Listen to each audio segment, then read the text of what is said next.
시각 헤드라인입니다. 첫 번째 소식입니다. 젠슨항 엔비디아 최고 경영자가 스스로 촉발한 그래픽 메모리 논란을 삼성전자가 초도 공급을 막는다고 마무리 지었습니다. 황 CEO는 제품 발표 현장에서 특별히 마이크론 메모리를 썼다 언급하고 이어진 기자간담회에서도 한국 메모리 업체가 GDDR을 만든다는 것은 모르는 듯한 반응을 보인 바 있습니다. 하지만 다시금 입장을 번복하면서 오늘 국내 반도체주에도 일부의 수급이 포착되고 있습니다. 두 번째 헤드라인입니다. CES 2025가 열린 라스베거스 컨벤션 센터에서 SK 관계자로부터 SKC의 유리기판에 대한 설명을 듣던 최태원 SK그룹 회장이 대뜸 웃으면서 방금 팔고 왔다고 말했다고 전했습니다. 이번 최 회장의 발언은 CEO와의 미팅에서 HBM뿐만 아니라 유리기판까지 공급하는 방안에 대해서 긍정적인 논의를 했다는 뜻으로 풀이됩니다. 세 번째 헤드라인입니다. 최초 수명이 만료되는 원자력 발전소의 계속 운전 허가 기간을 10년에서 20년으로 연장하려던 정부 계획이 비상계엄과 탄핵 정국에 좌초됐습니다. 원자력 안전위원회의 한 관계자는 계속 운전은 안정성에 미치는 영향이 커서 면밀하게 살피고 있다라고 하면서 당장 시행한다기보다는 검토 사안에 가깝다고 보면 된다고 밝혔습니다. 원전 계속 운전 허가 기간을 최대 20년으로 확대하겠다고 한 대통령실의 공식 발표를 사실상 뒤집은 셈입니다. 마지막 헤드라인입니다. 연초 환율이 오르고 해상 운임이 강세를 보이고 있어서 올해도 해운 업황은 양호할 것으로 예상됩니다. 지난해 해상 운임이 고공행진하면서 해운사는 역대급 실적을 냈는데요. 미국 트럼프 행정부의 2기 출범과 미국 동부 항만노조 조합 파업 등으로 올해 해상 운임 상승 요소가 더 많다라는 게 증권가의 분석입니다.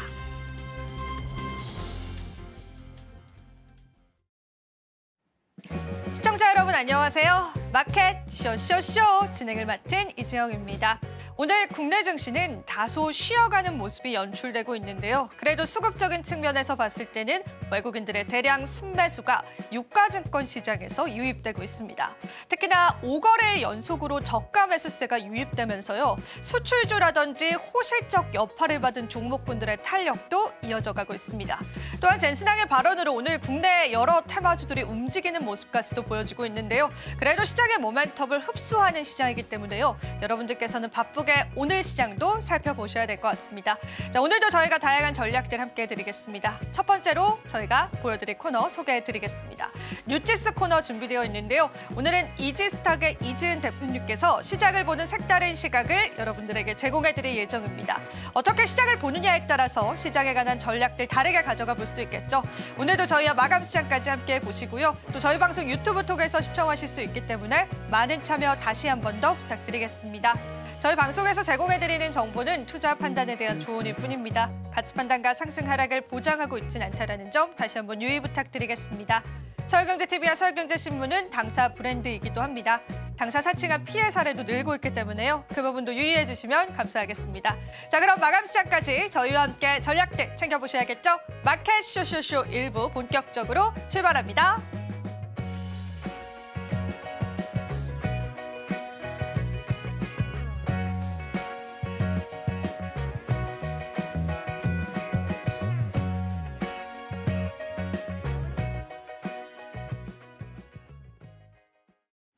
오늘의 마켓 쇼쇼쇼 함께해 주실 분 바로 인사 나눠보겠습니다. 이지은 대표님 함께해 주셨는데요. 바로 저희 인사 나눠볼게요. 안녕하세요, 대표님. 안녕하세요. 네, 저희 오늘도 또 시장 이야기 열심히 한번 나눠보겠습니다. 자, 오늘 첫 번째 헤드라인 바로 한번 살펴보면서요. 시장 이야기 좀 들어보도록 하겠습니다. 첫 번째 헤드라인 바로 한번 열어주시죠. 자, 오늘 저희가 이 헤드라인이 사실 조금 흥미롭습니다. 오빠 아이오닉 5 뽑았다. 이런 이야기들 들려오고 사실 오늘 현대차 이슈가 굉장히 컸습니다. 아마존 쪽에 관한 판매 이야기들도 같이 덧붙여지는 모습인데 자, 오늘 이 헤드라인 어떻게 해석을 해볼까요? 네, 일단은 현대차 오늘 좀 소식들이 여러 가지가 있었는데요. 올해 굉장히 국내에서 투자를 크게 하겠다, 24조의 투자를 단행을 하겠다라고 말했는데요. R&D 비용과 생산 시설을 확충하는 데 있어서 오히려 지금까지 내수가 안 좋았기 때문에 투자로서 극복을 하겠다라는 이런 포부를 밝히는 소식이 나왔고 또 전일 같은 경우에는 방금 우리가 화면을 통해서 확인했던 것처럼 아마존에서 현대자동차를 구입을 할 수 있게 되었습니다. 15분 만에 구입을 할 수 있다는 것이고 정말 저도 좀 사실 놀라기는 했어요. 자동차를 우리가 정말 뭐 소비재 그 사는 사이트인 아마존에서 구입을 할 수 있다고라는 생각이 좀 들었는데 업계 최초로 현대자동차가 이 부분을 성공을 시켰고 앞으로 현대자동차의 미국 법인 쪽에서는 전체 매출의 30% 정도는 아마 이 온라인 플랫폼 쪽에서 나올 수 있다. 그러니까 2000년대 후반까지는 그 성과가 나올 것으로 전망한다라고 이야기를 했고요. 이제 아마존에서 결제를 하고 내가 원하는 우리가 지점이라고 하죠. 한국에서는 그 부분을 선택을 하면 가서 차량을 인도받는 형태로 이제 진행이 된다라고 하는데 아무래도 뭐 시간을 내기 좀 힘든 분들이라던가 그리고 뭐 인터넷을 통해서 여러 가지 서치를 한 이후에 바로 구매로 넘어갈 수 있기 때문에 뭐 딜러에 대한 비용들도 나가지 않고요. 이런 것들을 활용하는 사람들이 좀 많아지지 않을까라고 보고 있고 이 시장에 대한 뭐 지금 당장은 우리가 이게 크게 될 것이다라고 확언은 할 수는 없겠지만 그래도 새로운 시도이고 그리고 어느 측면에서 봤을 때 효율성과 편리성을 가져갈 수 있기 때문에 좀 긍정적으로 볼 수 있지 않을까라고 생각을 합니다. 일단은 아마존 쪽과의 협업들이 좀 기대가 많이 됩니다. 이제 미국 쪽에 관한 판매량도 좋게 나왔다고 알고 있는데 만약에 아마존 판매가 본격적으로 가시화될 경우에 이 부분이 실적에 영향을 줄 가능성이 있는지 궁금하고 어느 정도의 영향력을 끼칠지도 좀 궁금합니다, 대표님.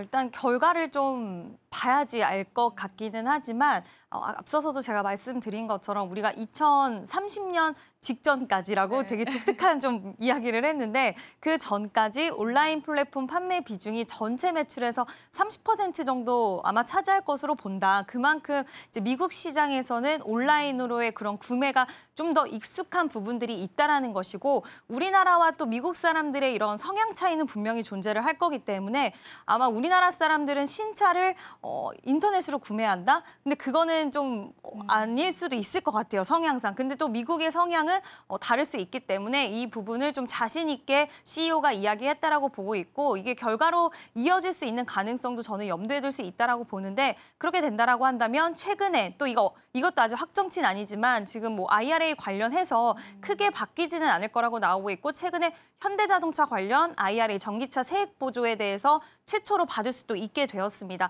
이런 부분들이 좀 맞물려서 시너지 효과를 발휘할 수 있지 않을까라고 보고 있고요. 지금 당장 시장에서의 반응은 뭐 크게 나오지는 않더라고요. 맞아요. 네, 예상했던 것보다는 좀 미비한 반응이긴 하지만 그래도 중장기적인 성장 동력을 하나 마련을 하지 않았나라고 보고 있습니다. 네, 그러면은 사실 이 현대차가 오늘 또 투자에 관한 소식도 전해져 왔잖아요. 이게 이제 현대차에게 의미하는 게 어떤 거고 주식시장에서 현대차를 바라보는 시각이 바뀐 것 같은데 저희 투자자 입장에서는 어떻게 좀 풀어볼 수 있을까요, 대표님?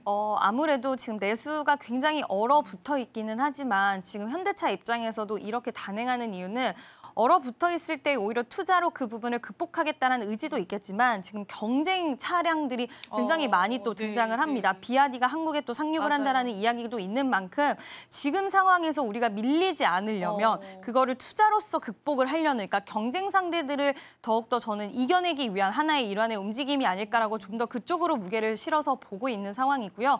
분명히 내수는 좋지는 않지만 이 흐름이 지속되지는 않을 거라서 그 사이클 오히려 안 좋을 때 좋아질 사이클을 미리 대비하는 그런 움직임을 보통 삼성전자 같은 경우에도 그런 행보들을 많이 보여왔는데 아마 현대차도 좀 비슷한 행보를 보이고 있고 또 경쟁자의 이런 출현들에 의식을 안 할 수가 없기 때문에 그런 부분들이 있다라고 보시면 될 것 같습니다. 내수는 지금 꽤 오랜 시간 동안 좋지는 않았어요. 안 좋죠. 네, 그렇지만 저도 이런 부분들을 다시 한번 발판 삼아서 또 상황은 언제든지 바뀔 수 있다라고 보기 때문에 지금 이 부분 또한 당장 주가 흐름에 크게 영향을 주지는 않고 있기 때문에 약간은 중기적인 관점으로 시너지는 나올 것이다 보고 있고 아쉬운 거는 현대차는 결국에 외국인과 기관의 매수세가 지금 안 들어온 지 꽤 됐습니다. 근데 네. 주가가 잘 안 올라요, 오늘도. 네, 그죠? 이게 수급적인 요인이 있는 것 네. 같아요. 왜냐하면 지금 시장을 우리가 봤을 때 1월 달에 코스피가 다른 나라 비해서 정말 많이 올라갔거든요. 근데 그 기저에는 대형주들 위주의 상승이 있었고 대형주들의 수급 유입이 굉장히 강하게 외국인들이 들어왔는데 현대차는 아직까지 돌아오고 있지 않습니다. 뭐 여러 가지 트럼프 정책에 대한 불확실성도 존재를 한다라고 보고 있고 경쟁 구도에서 워낙 좀 심화가 되다 보니까 현대차, 테슬라가 또 너무 경쟁해서 지금 우위를 차지하려고 맞아요. 하는 움직임들이 많다 보니까 이 부분에 대해서도 좀 우려 섞인 시선이 여전히 존재하는 게 아닌가라는 생각이 드네요. 그래서 좀 아쉬운 부분이 있습니다. 사실 주가 탄력을 좀 기대해 보기도 했었는데, 자 그러면은 이제 오히려 이제 자동차 대표주가 못 간다면 반사이익 수혜주를 좀 봐야 되는 건가 그런 생각이 좀 들기도 해요. 어떻게 생각하세요? 그 투자 의견에 관해서는 대표님? 저는 현대차를 좋게 보고 있고요. 오히려 그냥 현대차를 보자. 현대, 기아차 두 종목 좋게 보는데 오늘 기아차는 그래도 3%대 시세 흐름이 나와주고 있고 지금 외국인과 기관의 관심을 최근 들어서 좀 받기 시작을 했습니다. 뭐 아무래도 몸집의 차이가 있다라고 볼 수가 있을 것 같고 여러 가지 이제 현대차 같은 경우에도 워낙 큰 기업이긴 하지만 우리 차량 팔린 것들 보면 지금 기아 자동차들이 미국에서 굉장히 많이 팔려 나가고 있는 상황이라서 그런 메리트적인 부분들을 더욱더 크게 보는 것 같고요. 기아와 현대 분명히 지금 기아가 더 강하게 가고 있긴 하지만 이제 형제주라고도 불리는 만큼 약간의 키 맞추기는 나올 수 있다라고 보고 있는데 그 두 기업의 속도 차이는 좀 존재하긴 하지만 저는 뭐 자동차라고 해서 부품단 종목들을 사는 것도 애매하고 그리고 이번에 세액공제 이야기 나왔다라고 해서 2차 전지주들은 LG 에너지 솔루션이 영업 적자가 너무 크게 나왔습니다. 그래서 지금은 우리가 자동차 뭐 하나의 큰 틀에서 봤을 때 다르게 볼 수도 있겠지만 우리가 뭐 완성차라든지 부품이라든지 이런 하나의 산업적으로 봤을 때는 저는 현대기아차를 매매하는 게 가장 베스트가 아닐까라고 보고 있습니다. 네, 좋습니다. 저희가 또 자동차 업종에 관한 전략들 같이 받아봤고요. 자, 이어지는 헤드라인 바로 한번 보겠습니다. 어떤 헤드라인 오늘 또 가지고 오셨는지 저희 바로 한번 열어보겠습니다. 자, 오늘 두 번째 헤드라인은 이제 K뷰티 수출액입니다. 사실 이게 100억 달러 넘어선 게 저 역대 최고라고 이제 알고 있거든요. 이것 때문에 이제 살짝 화장품 주기가 움직이고 있기는 한데 한번 이 헤드라인 풀어보면서 대표님과 이야기 나눠보겠습니다.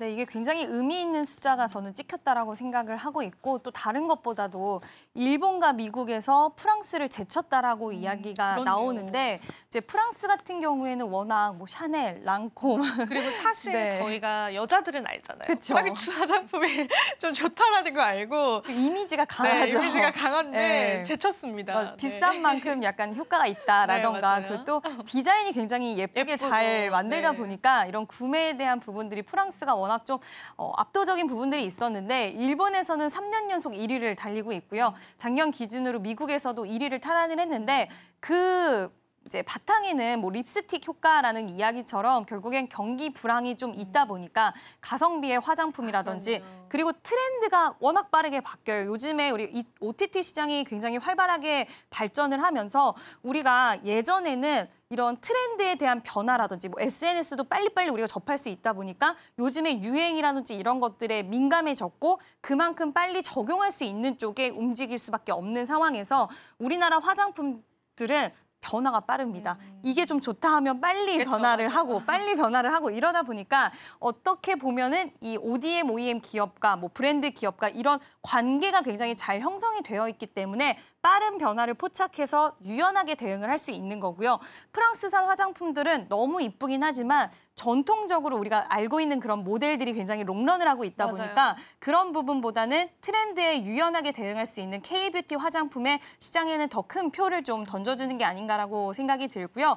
지금 미국인들 같은 경우에는 노화 속도가 워낙 빠르다 보니까 특히 우리나라 스킨케어 제품에 관심도가 높다라고 하고 또 일본 같은 경우에는 우리나라 아이돌 그룹을 너무 좋아하다 보니 이런 색조 화장품의 관심도가 상당히 높다라고 합니다. 이 기세는 저는 쉽게 꺾이지는 않을 거라고 보고 있고 100억 달러 돌파 한 번이 힘들지 또 추가적으로 돌파할 수 있는 흐름과 우리나라 OTT 또 열풍이 지속되고 있는 만큼 넷플릭스와 또 SBS가 계약을 체결한 이슈도 있었죠. 이런 것들이 다 연결고리를 만들어서 K뷰티의 이런 롱런 효과를 좀 지속해줄 수 있지 않을까라고 보고 있는데 가장 중요한 건 우리가 종목 선정인 것 같아요. 그게 서장품에서는 저는 조금 중요한 것 같아요.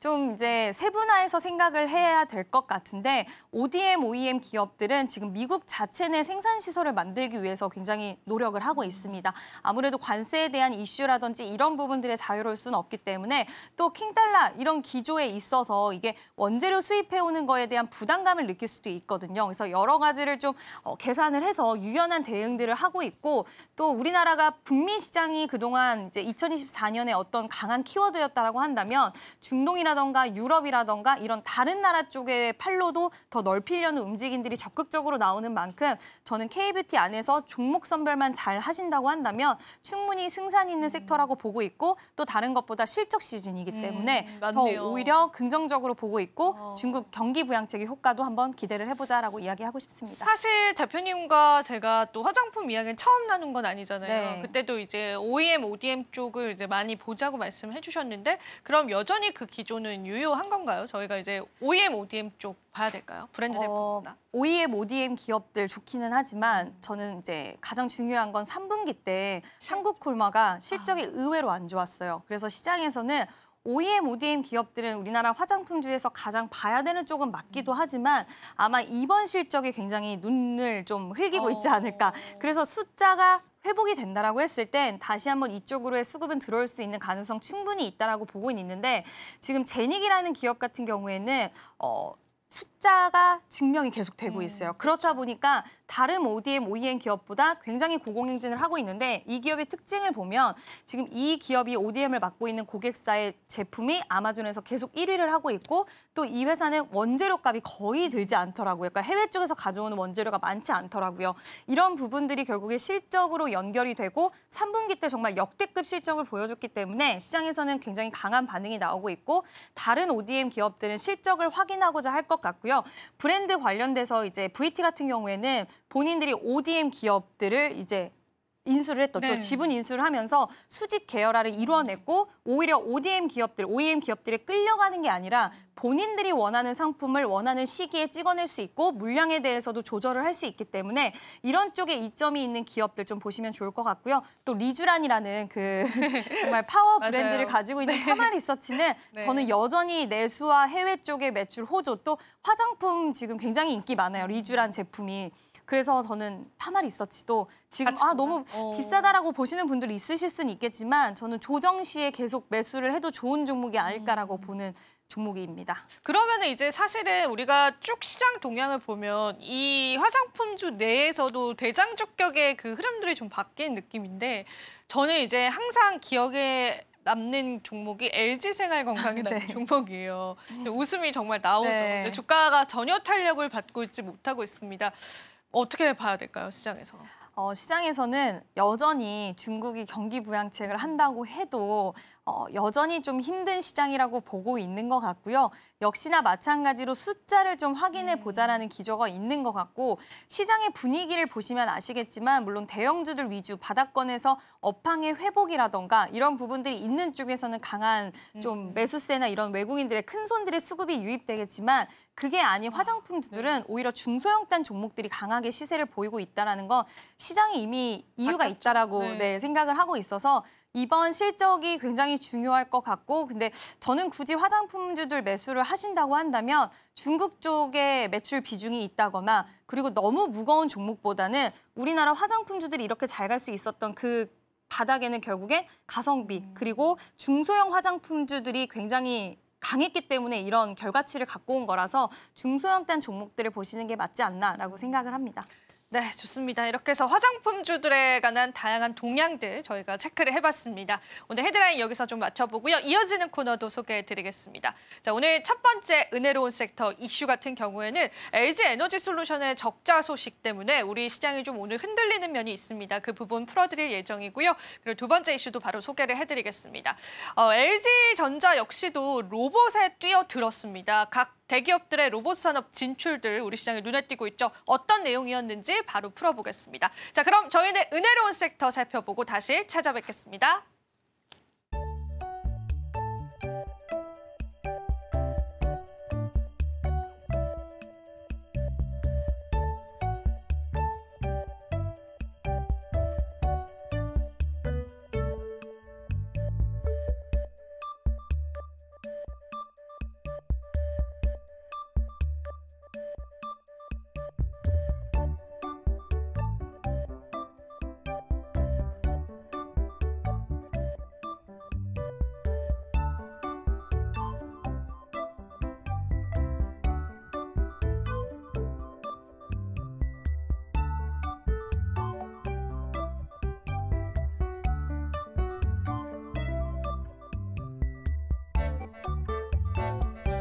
은혜로운 섹터 장은희입니다. 오늘 LG 에너지 솔루션이 실적 발표를 내놓고 무려 6% 넘게 장중한때 급락세를 보이기도 했는데요. 어떤 이야기였는지 자세하게 살펴보도록 하겠습니다.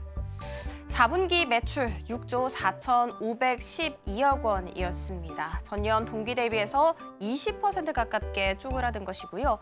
영업이익 같은 경우에는 적자 전환했습니다. 마이너스 2,255억 원을 기록하면서 시장의 컨센서스였던 마이너스 1,800억 원보다도 크게 하회하는 움직임 보이기도 했습니다. 심지어는요, 미국의 IRA상 첨단제조 세액공제 보조금을 받았거든요. 그 보조금 규모만 3,700억 원이 넘습니다. 이 금액까지 감안을 하게 된다면 실질적인 영업 손실은 6,028억 원가량이었다는 점 체크 도와드리도록 하겠습니다. 이렇게 분기 기준으로 적자를 기록한 것은 2021년 3월 이후 처음으로 있는 일이었습니다. 일단 연 단위로 한번 살펴보도록 하겠습니다. 작년 전체 매출액 25조 6천억 원을 기록하게 되면서 전년 대비해서 24% 쪼그라들었고요. 그리고 2024년 영업이익 같은 경우에는 5,745억 원을 기록했다고 합니다. 전년 대비해서 무려 73% 이상 급감을 했다라고 보시면 되는데 주 원인 한번 살펴보도록 할게요. 미국과 중국, 유럽에서 모두 다 전기차 판매가 둔화되고 있다는 점이 가장 큰 요인으로 꼽히고 있고요. 특히 미국 같은 경우에는 주요 고객사라고 할 수 있는 GM의 판매량이 꺾였습니다. 판매량이 꺾이다 보니까 북미 공장 가동률이 떨어지겠죠. 가동률이 떨어지다 보니까 생산량이 줄어듭니다. 생산량에 따라서 보조금을 수령받는데 당연히 보조금 역시도 덩달아 줄어들 수밖에 없습니다. 보조금이 줄어든 것이 가장 큰 주 원인으로 꼽힌다는 점 체크 도와드리도록 하겠습니다. 자, 그리고 중국 쪽에 있어서는 테슬라 전기차 재고가 증가하고 있는 상황이고요. 유럽 쪽에 있어서는 중국산 전기차가 급성장을 하게 됩니다. 그러면서 경쟁사인 유럽 완성차 업체들의 판매가 꺾이게 되죠. 이것들이 다 실적 악화 요인으로 꼽히고 있습니다. 자, 그리고 그 외 요인 한번 살펴보도록 하겠습니다. 배터리셀 전체 판매 가격이 3분기보다 하락했다고 합니다. 그리고 ESS 일부 프로젝트 역시도 이연되게 되면서 수익성이 축소된 것으로 시장에서는 이야기하고 있습니다. LG 에너지 솔루션 같은 경우에는 한편 작년 12월 20일경에 비상경영을 선언한 바 있다는 점 체크해드리도록 하겠습니다. 오늘 실적 발표가 있기 전에 신한투자증권에서는 목표 주가를 하향했죠. 목표 주가 54만 원이었는데 47만 원으로 크게 내려잡는 모습 연출되게 했습니다. 그렇지만 투자 의견은 매수로 유지를 하면서 업종 내 대장주로 하방 경직성은 견고할 것이다라는 코멘트 내놓기도 했습니다. 자, 그리고 전기차 캐즘이 모든 것을 다 말해주고 있는데요. 이 캐즘에 대해서 이야기 나눠볼까 합니다. 캐즘이라는 것은 대중화되기 전에 일시적인 수요 둔화입니다. 일시적이라고 하기에는 체감상 굉장히 장기화되고 있다는 생각이 드는데 일단 그래프상으로는 이 깊은 골짜기가 캐즘이다 생각을 해주시면 됩니다. 자, 그러면 대중화가 되기까지 걸리는 시간 한번 살펴보도록 할게요. 세탁기와 TV 그리고 엘리베이터 같은 경우에는 대중화 되기까지 시간이 40년에서 50년까지 걸렸다고 합니다. 반면에 스마트폰 같은 경우에는 17년밖에 걸리지가 않았죠. 기술 발달로 인해서 시간이 단축됐다라고 보시면 됩니다. 2008년에 테슬라에서 처음으로 전기차를 시장에 출시를 합니다. 그리고 올해가 17년 차이더라고요. 이제는 정말 대중화 멀지 않았다라고 봐도 될까요? 일단 의문은 남습니다. 자, 그리고 두 번째 이슈 살펴보도록 하겠습니다. LG전자 CEO가 CS2025 기자 간담회에서 휴머노이드 로봇 진출 선언을 했습니다. 조금 더 디테일하게는 우리의 핵심 승부처는 가정인데 이 가정을 공략하기 위해서 휴머노이드 로봇을 준비 중이다라고 했습니다. 휴머노이드 로봇 같은 경우에는 조금 더 중장기적인 프로젝트로 가져가되 휴머노이드 로봇의 초기 버전이라고 할 수 있는 AI 에이전트 Q9을 통해서 초기 시장을 잡을 것이라는 전략 함께 내놓은 상황입니다. 실제로 어제 마이크로소프트와 함께 손을 잡고 이 AI 에이전트 개발의 속도를 올리겠다고 이야기한 바가 있었죠. Q9 같은 경우에는 올해 올해 2월에서 3월에 베타 테스트에 들어갈 예정이며 오는 9월 같은 경우에는 국내에 정식적으로 출시될 것이라고 시장에서는 예상하고 있습니다. 아무래도 가정용입니다. 그렇기 때문에 값이 싸야겠죠. 진입 장벽이 낮아야만 합니다. 그렇게 하기 위해서 구독 판매를 하거나 혹은 최근에 출시를 했었던 AI홈 싱큐온과 연계를 해서 판매하는 방안까지도 고려 중인 것으로 밝혀졌습니다. 한편 LG전자 같은 경우에는 2018년에 로보스타를 인수를 했죠. 현재까지도 이 로보스타 지분 33% 이상을 보유한 것으로 알려졌습니다. 이와 같은 소식 속에 오늘 로보스타 장중한때 8% 넘게 슈팅 나오기도 했습니다. 자, 그리고 국내 테마 탑3 살펴보도록 하겠습니다. 먼저 유리기판인데요. 최태원 회장이 유리기판과 관련해서 엔비디아에게 공급을 시사하는 발언을 했죠.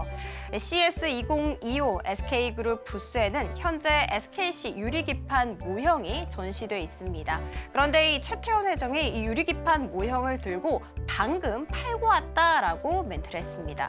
그게 바로 젠슨 황과 만난 다음이었다라는 점에서 정말 엔비디아에게 공급하는 게 아니냐라는 기대감 한껏 부풀게 됐죠. SKC 같은 경우에는 한때 23% 이상의 슈팅 나오기도 했고요. YC캔 같은 경우에도 상한가 부근에서 거래가 되기도 했습니다. 피롭틱스 역시도 17% 이상의 슈팅이 나오기도 했다는 점 체크해드리도록 하겠습니다. 자, 그리고 전력 설비와 전선 살펴보도록 하겠습니다. 미국에서 전체 전력에서 데이터 센터가 차지하는 그 전력 비중이 2023년에는 4%였는데 2028년에 무려 12%까지 대폭 증가할 것이다라는 예상 내놨습니다. 그리고 우리 국내에서도 한파로 인해서 최대 전력 수요 91.4기가와트까지 증가할 것이다라는 예상도 함께 나왔습니다. 이와 같은 소식 속에 오늘 LS 에코에너지 같은 경우에는 지금 현재도 두 자릿수 강한 상승 탄력 보이고 있습니다. 자, 그리고 마지막은요, 반도체입니다. 미국의 바이든 정부가 AI 칩과 관련해서 동맹국들에게는 제한 없이 수출을 하지만 그 외의 국가들에게는 구매량을 한정시키는 계획을 내놓고 있다고 합니다. 뿐만이 아니라 젠슨항 같은 경우에는 최근에 CS2025 기조 연설에서 RTX 50에 마이크론 칩이 들어간다라는 멘트는 했지만 삼성전자와 SK 하이닉스에 대한 멘트는 없어서 상당히 실망감을 안긴 바가 있었는데요. 정정했습니다. 삼성전자를 시작으로 다양한 파트너사 제품이 들어간다라는 멘트였다는 점 체크해드리도록 하겠습니다. 오늘 젠슨항과 최태원 회장이 회담을 가졌다라는 이야기 함께 전해지게 되면서 SK하이닉스 같은 경우에는 장중한 때 6% 가깝게 상승세 그리기도 했지만 삼성전자는 지금 현재도 약세 보이고 있습니다. 그리고 YC캠은 유리기판까지 함께 받아가게 되면서 강한 슈팅 현재도 나오고 있는데요. 저희가 2부에서 유리기판 그리고 반도체와 관련해서 조금 더 디테일하게 다뤄드릴 예정이니까요. 끝까지 채널 고정 부탁드리도록 하겠습니다. 자, 지금까지 은혜로운 섹터 함께 살펴봤습니다. 이어지는 오이슈 시간에는요. 제약바이오에 대해서 이야기해볼까 합니다. 학회에서 베일을 벗었다라고 하는데 어떤 학회인지 베일은 벗은 모습은 어떤 모습일지 궁금하실 것 같습니다. 자, 그러니까 다음 코너도 기대하쇼쇼쇼!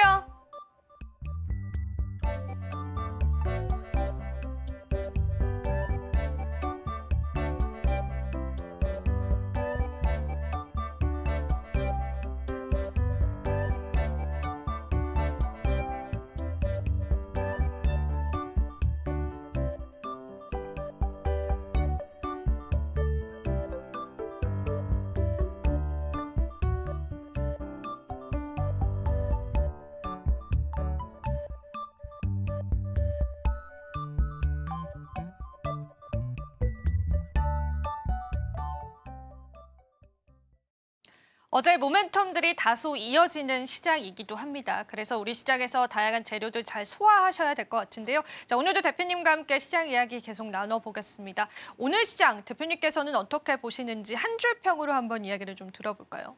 네, 오늘 강하지는 않지만 약간 쉬어가고 있긴 하지만 추세적인 상승은 계속되고 있다라고 보고 있습니다.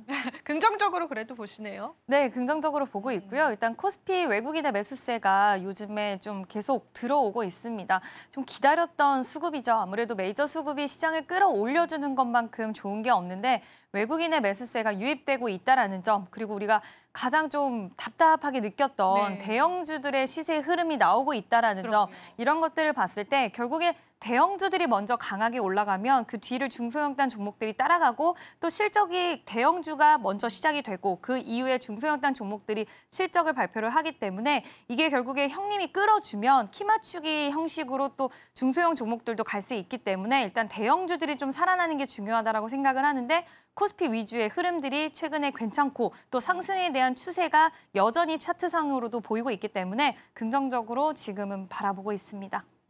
수급적인 부분에서는 여전히 좋은 흐름들 계속 포착되고 있기 때문에요. 긍정적으로 우리 시장 대응해 보시면 좋지 않을까 싶습니다. 자, 그렇다면 오늘 또 저희가 어떤 이슈에 집중을 해봐야 하는지 또 다양한 이슈들 준비를 했지만 오늘의 5이슈도 같이 한번 살펴보면 좋을 것 같아요.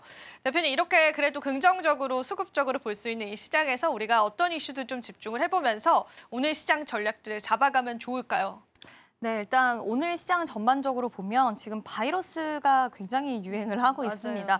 물론 테마적으로 움직이고 있는 모습이긴 하지만 전일 같은 경우에도 시간에 음악병실 관련된 종목들, 우리가 이 종목 하면은 한동안 좀 잊혀졌었죠. 근데 코로나가 굉장히 성행을 했을 때 그때 관련주들, 치료제 관련주, 마스크 관련주, 그리고 진단키트, 음악병동 관련주들 이런 종목군들 순환매가 나왔었는데 오늘까지도 시장에서는 약간의 이런 이어지죠. 수급들 이어지고 있는 모습이고요. 큰 그림으로 봤을 때 CES 일정 다음으로 우리가 지금 기대하고 있는 일정이 바로 JP모건 헬스케어입니다. 네, 그죠? JP모건 헬스케어를 앞두고 있는데 트럼프 정부가 이제 집권할 때까지 얼마 많이 남지는 않았어요. 한 10일 남은 상황에서 우리가 제약바이오 흐름들이 가장 수혜를 받을 수 있지 않을까라는 이야기가 나오고 있습니다. 좀 간단하게 설명을 드리면 결국에는 약가 인하 경쟁을 기업들마다 시키면서 약 가격을 인하를 시키는 거고 그렇게 되면 바이오시밀러가 굉장히 잘 될 것이다라는 이야기 나오는데 대표적으로 삼성바이오로직스와 셀트리온에 대한 기대감이 좀 살아있는 상황이고요. 여전히 생물보안법에 대한 기대는 작년에 진행됐으면 좋았겠지만 올해까지도 그 기대감적인 부분들 이어가고 있다는 거. 그리고 한 가지 저는 좀 제약바이오 종목들을 오늘 선정한 이유 중에 하나가 지금 미국 쪽에서 어저께 시장이 혼조세가 나왔는데 그 중심에는 결국엔 금리라는 키워드가 있었습니다. 맞아요. 금리 인하에 대한 이런 기대적인 부분들이 점진적으로 사그라들고 있는 상황이에요. 네. 근데 보통 우리나라 제약바이오 기업들은 금리 속도 조절론이라든지 금리 인하 시그널이 좀 줄어들면 줄어들수록 굉장히 움츠리는 모습들을 맞아요. 항상 보여주거든요. 근데 오늘은 대체적으로 종목군들이 ABL바이오, 리가켄바이오, 한올바이오파마, 삼성바이오로직스, 셀트리온 다 모두 빨간불을 켜내고 있는 모습들을 보면서 물론 이거를 무시할 수는 없습니다. 언제든지 미국발 금리 인하 기조에 대한 스탠스가 바뀐다거나 하면은 우리나라에서는 그게 당장 직접적으로 영향이 아니라고 하더라도 어느 정도 수급에는 좀 변동을 줄 수는 있는데 JP모건 헬스케어 일정이 있다라는 점, 네. 그리고 그만큼 우리나라 제약바이오를 바라보는 시선이 단단해졌다라는 점, 이런 것들을 좀 눈여겨볼 포인트라고 생각을 하고 있고요. 아마 트럼프 취임 이후에 시장은 변곡점을 다시 한번 맞이를 할 것 같은데 그때 제약바이오 종목들의 흐름들도 좀 바뀔 수는 있지만 차별화된 기술력을 갖고 있는 기업은 저는 이런 것 다 뚫고서 계속 좀 보유 관점과 긍정적인 시각들 열어둘 수 있지 않나라고 보고 있습니다. 이게 또 좋은 포인트였던 게 간밤에 또 실업수당 청구 건수가 좀 안 좋게 나왔잖아요. 네. 그러니까 좋게 나온 건데 사실 네, 그게 그렇죠. 시장의 반응도가 안 좋았습니다. 그러면서 이제 제약주들이 오늘 탄력을 못 받지 않을까 싶었는데 또 그런 흐름들은 아니고 네. 계속되는 이제 수급 유입이 나와주고 있는데 앞서서 그 오이슈의 그 멘트 중에 예열 중이다라고 하셨어요. 그러면 우리가 조금 더 폭발적인 상승을 기다리고 있는 시점인지 JP모건 헬스케어 컨퍼런스가 이제 시작이 되면서 탄력을 받아갈지 아니면은 그게 시작이 되면은 오히려 좀 세론처럼 그 탄력이 줄어들지 어떤 방향성 바라보실까요? 보통은 우리가 이제 CES, JP모건 헬스케어 세론으로 작용한 적이 많았거든요. 근데 이번에 CES 일정에서도 느끼셨겠지만 첫날이나 우리가 기대했던 요인들이 그만큼 나오지 못하면 세론으로 작용을 하는 듯 했지만 결국에 갈 종목들은 다시 한번 가더라고요. 힘을 내줬습니다. 그 중심에는 결국엔 HBM 관련된 장비단 종목들이나 이런 종목들은 잠깐 하루는 쉬었지만 그 다음 날 다시 한번 시세를 이어가는 모습들이 보여줬고 JP모건 헬스케어도 마찬가지라고 저는 생각을 합니다. 잠시 쉬어가는 세론으로 작용을 할 수도 있겠지만 이게 결국에는 기술적인 부분들 또 우리가 JP모건 헬스케어 이후에 약간은 성향이 다른 건 기술을 선보이는 자리, CES는 약간 그거라고 하고 좀 트렌드적인 부분들을 체크하는 자리라고 한다면 뭐 JP모건 헬스케어도 바이오 쪽의 트렌드를 체크하는 자리이긴 하지만 빅파마 기업들과의 이런 연결고리들 네. 굉장히 많이 나왔던 맞아요. 그런 학회였기 때문에 우리나라 기업들이 또 작년에 기술 수출을 이뤄낸 기업들이 참여를 하는 부분도 있어서 그와 관련된 기대감을 가져갈 수 있는 기업들은 여전히 그 이후에도 시세 좀 좋을 거라고 보고 있고요. 오늘도 빨간불 켜내고 있지만 주가가 시원하게 올라가는 흐름들은 아니에요. 맞아요. 그러니까 하루 오르고 하루 빠지고 약간 어느 정도 제한된 영역 안에서 약간 움직이는 흐름들이 있는데 오히려 일정을 소화하고 난 이후에 다시 한번 시세가 바로는 아니라고 하더라도 뭐 취임식 이후라든지 계속해서 저는 제약바이오 종목들은 이 일정만 보고 나는 끝 이게 아니라 계속 호흡을 가지고 상반기, 하반기까지도 볼 수 있는 쪽이 아닌가라고 생각을 합니다. 네, 좋습니다. 그러면은 대표님께서 또 어떤 종목군들을 또 보고 계시는지 그 이야기도 들어봐야겠죠. JP모건 헬스케어 컨퍼런스 앞두고 우리가 어떤 종목 좀 주목을 해보면 좋을까요, 대표님? 네, 아까 좀 힌트가 나왔던 것 같은데 삼성 바이오로직스와 네. 셀트리온 좀 보고 있거든요. 근데 그중에 삼성 바이오로직스를 아무래도 이미 수주를 잘 받고 있는 기업이기 때문에 말씀을 좀 드리면요. 2024년 5조 원의 수주를 따냈습니다. 근데 이게 여기서 멈추지 않는다는 건 지금 5공장 완공이 2분기 때 확정이 되어 있을 거고요. 또 6공장 건설에 대한 발표를 시장에서는 굉장히 기대를 하고 있는 그런 상황입니다. 지금 공장들 가동률도 굉장히 올라가 있는 상황이기 때문에 시장에서는 관심도가 더 올라갔는데 이번 실적에서는 지금 4분기 4공장 가동에 대한 비용이 좀 인식이 되긴 할 거예요. 근데 이게 거의 다 리포트들을 보면 다 노출이 되어 있습니다. 아마 일회성 비용으로 이거는 좀 빠져나갈 거야라는 그런 리포트의 형식들이 많았고 오히려 그 이후에 초점을 좀 많이 맞추는 것 같아요. 생물보안법에 대한 기대가 여전히 좀 존재를 하고 있고 이 회사가 글로벌 빅파마 기업들을 다수로 고객사로 삼고 있는 만큼 이제는 중국에 대한 견제 기조는 쉽게 사라지진 않을 거기 때문에 추가적인 수주도 2025년에 더욱더 활발하게 일어날 것이라고 보는 그런 회사들의 뭐 인식이라든지 시선들이 많고 최근에 ADC 생산시설 완공이 됐습니다. ADC 관련 추가 계약이 좀 나오지 않을까라고 보고 있는데 특히 ADC 치료제 같은 경우에는 지금 전 세계적으로 가장 주목하고 있는 핵심 키워드기도 한데 이게 2025년 트렌드가 되지 맞아요. 않을까요? 그죠, 대표님? 네, 이게 리가켄바이오와 ABL바이오 종목들이 시세가 굉장히 강했던 이유 중에 하나가 바로 이 ADC 치료제에 대한 기대감인데 ADC 치료제 시설 완공이 되면 아마 수주 받을 수 있을 거라고 보고 있고요. 그래서 이런 기대감적인 측면들 여전히 존재를 하고 있고 차트상에서도 가격은 무겁긴 합니다. 가격은 무겁지만 차트상에서 굉장히 매력적인 구간에 진입해 있기 때문에 저는 좀 지속 관심 있게 바이오 시밀러 사업도 또 자회사 통해서 하고 있어서 지속 관심 있게 보셔도 좋을 것 같습니다. 사실 가격이 이제 다시금 황제주에 도달을 하게 돼버려서 조금 부담스러운 부분들도 있을 것 같지만 긍정적으로 보신다고 했기 때문에 그럼 얼마까지의 상승 탄력을 내다보실지가 좀 궁금합니다. 뭐 장단기적인 전략이라든지 아니면은 대표님이 보시는 목표가 한번 체크를 해볼까요?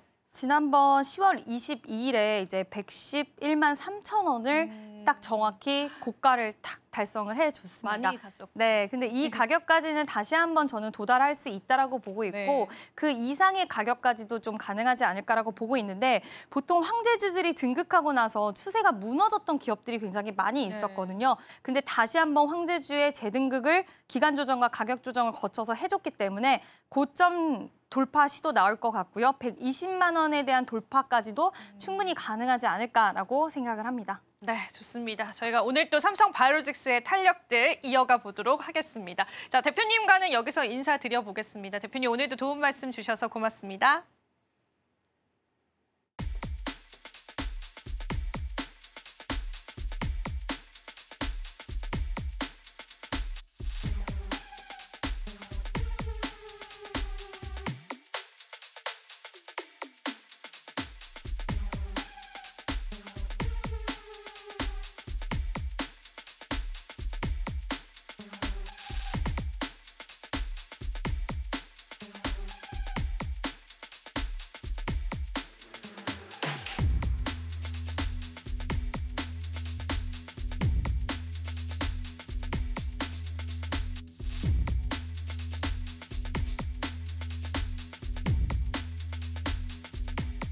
마켓 쇼쇼쇼 1부 마지막 코너 이지영의 넥스트 마켓으로 인사드리고 있습니다. 오늘은 또 다양한 시장의 힌트들 드릴 텐데요. 증권가의 시선에서 보는 다양한 종목군들에 관한 브리핑과 함께요.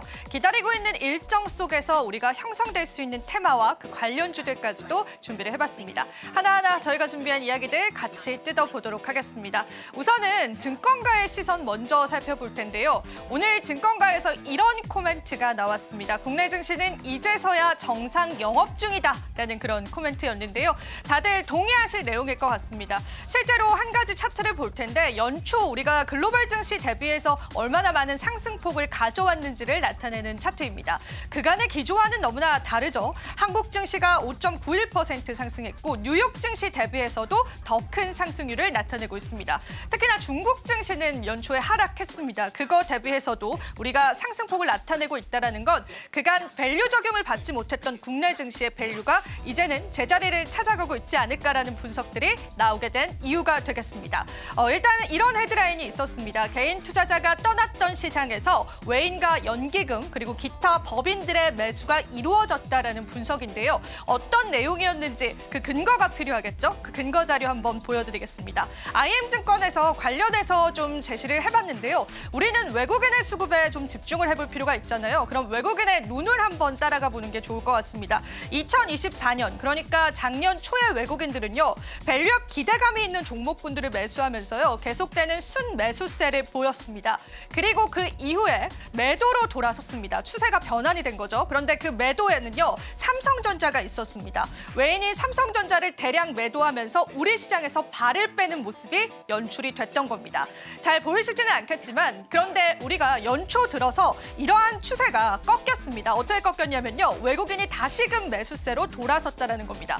수급적인 부분들 오늘 시장에서도 확인이 되고 있잖아요. 그래서 외국인 같은 경우에는 다시금 우리 시장에서는 매수로 돌아섰다는 증권가의 분석이 나왔습니다.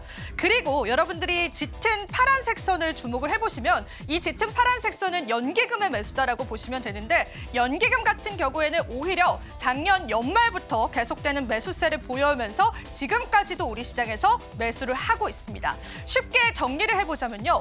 외국인과 기관의 순매수가 계속되고 있다는 겁니다. 수급적인 부분에서 단단하게 수급이 받쳐주고 있는 시점에서 그럼 기관은 어떤 종목을 샀을까도 한번 서치를 해봤습니다. 기관 측 같은 경우에는 최근에 SK하이닉스를 무려 비중의 17%를 담았고요. 그 다음이 삼성전자였습니다. 반도체 종목을 바라보는 기관들의 시선도 바뀌었고요. 외국인 쪽으로도 삼성전자의 대량 순매수도 최근에 포착이 되고 있습니다. 자, 그렇기 때문에 국내 증시 이제는 글로벌 증시 대비해서 그리고 아시아 증시 대비해서도 정상 영업 중이다라는 그런 헤드라인 여러분들이 납득하실 만한 이유다라고 보시면 될 것 같습니다. 그렇다면 우리가 넥스트 마켓 그러니까 앞으로의 시장에서는 어떤 점들에 좀 주목을 해봐야 될까요? 증권사에서는 만약에 연초에 증시가 상승을 한다면 과대 낙폭주와 저평가주를 주목하자라고 했습니다. 그런데 우리가 삼성전자의 실적 발표를 필두로 지금 실적 시즌이 다시금 도래를 했습니다. 그렇기 때문에 이 실적 시즌에서